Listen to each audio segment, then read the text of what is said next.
Lieutenant Da Kim wiped sweat from his forehead as he crouched low in the alien underbrush. The purple foliage of Proxima 9 cast strange shadows across his camouflage uniform. The air felt thick and hot, filled with the sweet scent of alien flowers that reminded him of cinnamon gone wrong. For 3 days, he had tracked his target through this hostile jungle. 3 days of little sleep, eating tasteless ration bars, and fighting off insects the size of his thumb. His muscles ached from the constant movement through difficult terrain, but he couldn't stop now. Target location update, he whispered into his wrist communicator. Still heading toward Sector 7. Command, please confirm mission parameters. The reply came back with a burst of static. Parameters unchanged, Lieutenant. Target is responsible for 12 deaths at the research outpost. Shoot on sight. No survivors. Day checked his rifle's energy level, still at 87%. More than enough. The weapon was heavy against his shoulder, a TS-440 long-range precision model. It could hit a target 3 kilometers away in standard Earth gravity. Here on Proxima 9, with its lighter pull, he could stretch that even further. He moved carefully through a patch of blue-veined leaves, each one bigger than his torso. His boots made almost no sound on the spongy ground. Years of training had taught him to be a ghost, to become part of the environment. Earth military had spent millions training soldiers like him, scouts who could track and eliminate threats on alien worlds. A flash of movement caught his eye. Day froze, becoming as still as the strange rock formations that dotted the landscape. His thermal scanner beeped softly, registering a large heat signature about 500 meters ahead. "There you are," he whispered. Through his scope, he could see something moving between the trees. It was larger than he expected, much larger than the predatory species documented on Proxima 9. This thing stood at least 2 meters tall, moving with strange, fluid grace. Day felt a trickle of doubt. The creature's movement patterns seemed deliberate, intelligent even, not like an animal hunting on instinct. He remembered the briefing. Unknown predator species, extremely dangerous, attacks unprovoked. But what if they were wrong? No time for doubts. The outpost scientists were dead, torn apart, according to the reports. Whatever this thing was, it was deadly. He activated his helmet's recording function. Day 3 of hunt. Target in sight. Moving to engage. Rain began to fall, light at first, then heavier. The drops were slightly pink, a quirk of this planet's atmospheric composition. It made visibility worse, distorting his thermal imaging. Day crawled forward to a better position, finding a massive twisted tree trunk to brace against. The alien wood felt warm under his touch, almost like it had a pulse. He tried to ignore the sensation as he lined up his shot. The creature had stopped in a small clearing, as if sensing something. It turned slightly, and for a moment, Day thought he saw the outline of a hand. Not a claw or a paw, but something with distinct fingers. The doubt returned, stronger this time. His communicator buzzed. "Command to Lieutenant Kim. What's your status?" "Target in sight," he replied automatically. "Eliminate threat immediately. Reinforcements are 4 hours out. Do not wait." The creature turned again, seeming to look in his direction. Even through the rain and distance, Dai felt an uncanny sensation of being seen, of being known. His finger tensed on the trigger. A clean shot would end this now. The families of those dead scientists deserved closure. His orders were clear. The rain fell harder. His breathing slowed. Dai focused on his training. Inhale, pause, exhale halfway, then squeeze. Not pull. Never pull. A flash of lightning illuminated the clearing for a split second. In that moment, Dai saw something that made his blood run cold, what looked like clothes on the figure, some kind of garment wrapped around its torso. But it was too late. His finger had already completed its motion. The rifle bucked against his shoulder. A beam of concentrated energy cut through the rain, striking the target directly in the chest. The creature fell backward with a cry that sounded nothing like an animal. Da moved through the wet undergrowth, his rifle still warm in his hands. The rain fell in sheets now, washing away his footprints as he approached the clearing. His heart pounded hard against his ribs. That sound when the shot hit, it wasn't the roar of an animal. It was something else. "Command, target down," he reported mechanically, moving to confirm kill. Static answered him. The storm was interfering with communications. Good. He needed time to think. 20 meters from the fallen target, Day dropped to his stomach and crawled forward. Standard procedure for approaching dangerous prey. But as he got closer, the sick feeling in his gut grew stronger. The creature wasn't moving much, just small, twitching movements, like a person in pain. 5 meters away, Day saw it clearly. His breath caught in his throat. "No," he whispered. "That's not possible." What lay on the ground wasn't the monster described in his mission brief. This being had a humanoid form, 2 arms, 2 legs, a head with facial features arranged not unlike his own. The proportions were different, more slender and tall, but unmistakably person-shaped. Day stood up slowly, his rifle pointed down now. The being wore some kind of woven clothing, soaked with blood that wasn't red but deep indigo blue. "Hello," he called out, feeling foolish even as he said it. "Can you understand me?" The being turned its head toward him. 3 eyes blinked up at him from a face that seemed to glow slightly in the dim light. Her face, Day realized with growing horror. This was clearly a female of her species. Her skin was iridescent like an opal, shifting colors as she breathed. "I was sent to kill a monster," Day said quietly, more to himself than to her. "You're not a monster." He approached carefully, kneeling beside her. The wound in her chest bubbled with blue blood. His shot had hit her left side, probably missing vital organs, if her anatomy was anything like a human's. The alien woman looked at him with eyes that held no fear, only a deep sadness, and most disturbing of all, recognition. She knew what he was. "Haniel," she whispered, the sound soft and musical. Day's translator unit on his wrist beeped as it tried to process the word. No match found in any known language database. "I can't understand you," Day said, holstering his weapon completely. "But I need you to know I didn't. I thought you were something else." He reached into his pack for his emergency medical kit. Would human medicine even work on her? He had to try. The alien woman reached up with a 6-fingered hand and touched his face. Her skin felt cool and smooth, like touching polished stone. "Haniel," she said again, more urgently. Day opened his medkit and pulled out a tube of all-purpose sealant. It was designed to work on any carbon-based life form, closing wounds temporarily until proper medical help could arrive. "This might hurt," he warned, knowing she couldn't understand. "But it should stop the bleeding." As he worked, applying the gel to her wound, the alien woman watched him with those 3 eyes.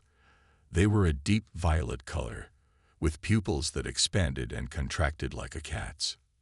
"My name is Da," he said, pointing to himself. "Da Kim." The woman seemed to understand the introduction.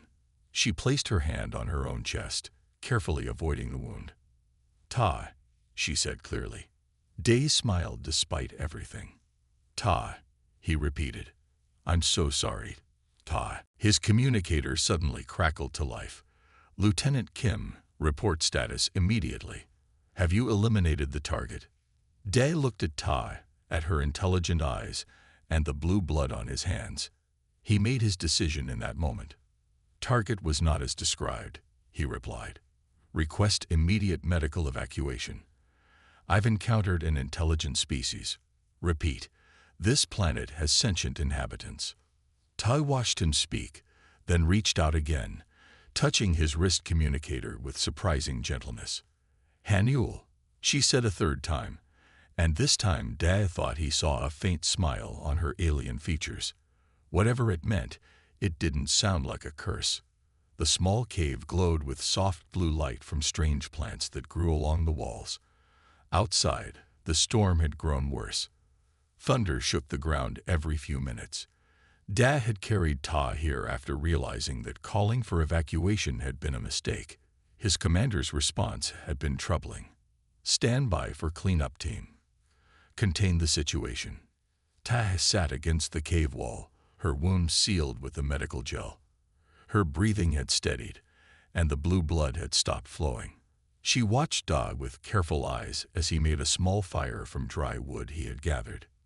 You saved me, Ta said, her voice musical and strange. Why shoot then save? Day looked up in surprise. She spoke his language, though the words came out stilted and simple. You speak English. Tay touched her throat. Learn from watching. Many seasons watching your kind. Words hard, but I learn. Day sat back on his heels, amazed. I'm sorry I shot you. They told me you were an animal. A dangerous predator killing our researchers. Tay's 3 eyes blinked in what seemed like sadness. Not kill. Try to talk. Try to stop taking sacred stones. Sacred stones?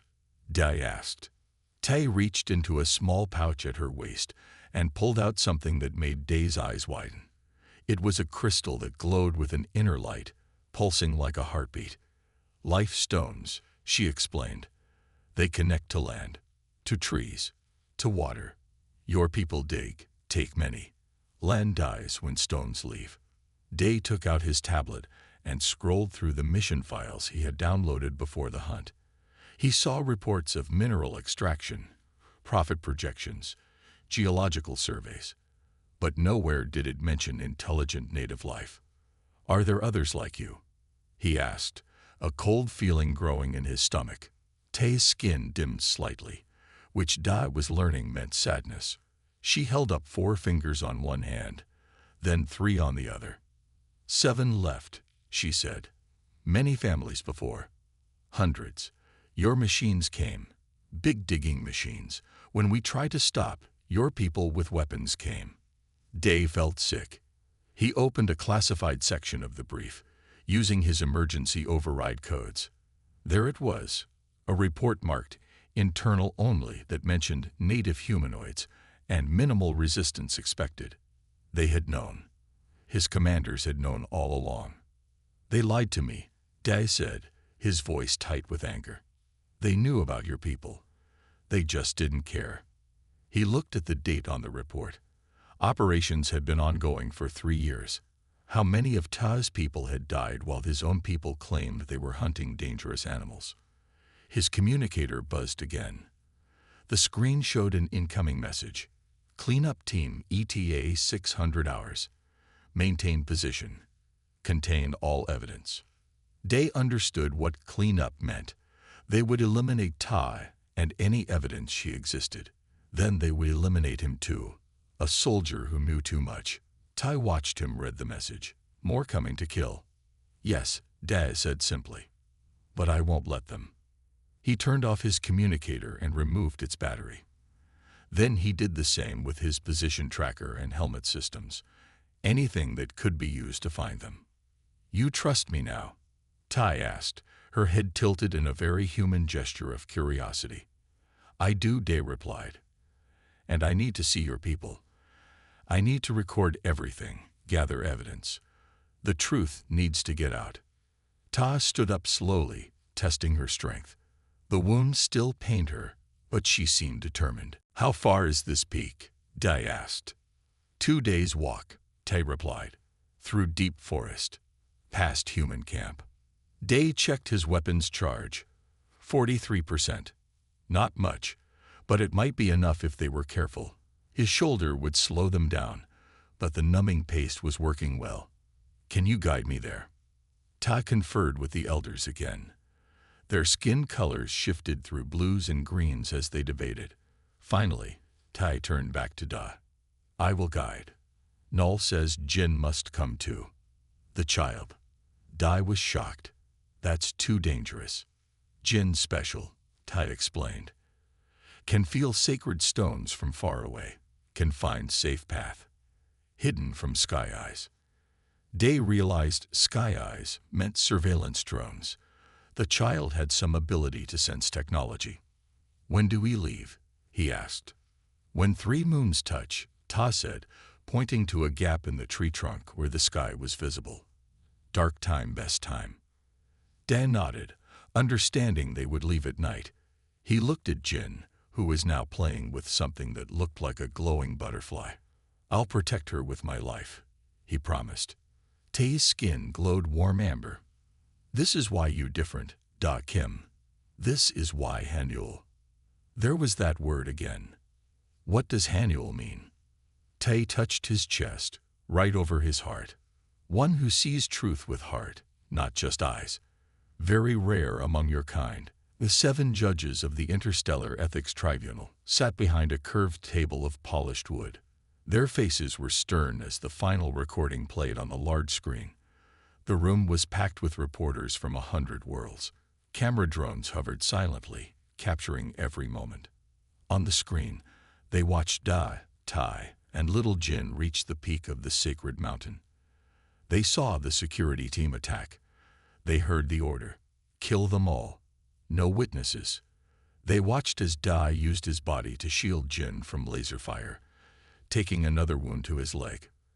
When the recording showed Ta using the sacred stones to somehow connect with the satellite directly, sending their evidence across space, gasps filled the room.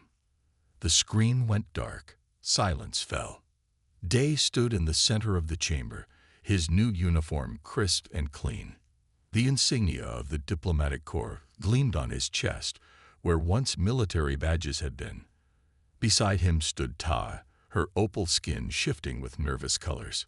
She wore a simple robe woven with threads that seemed to capture light.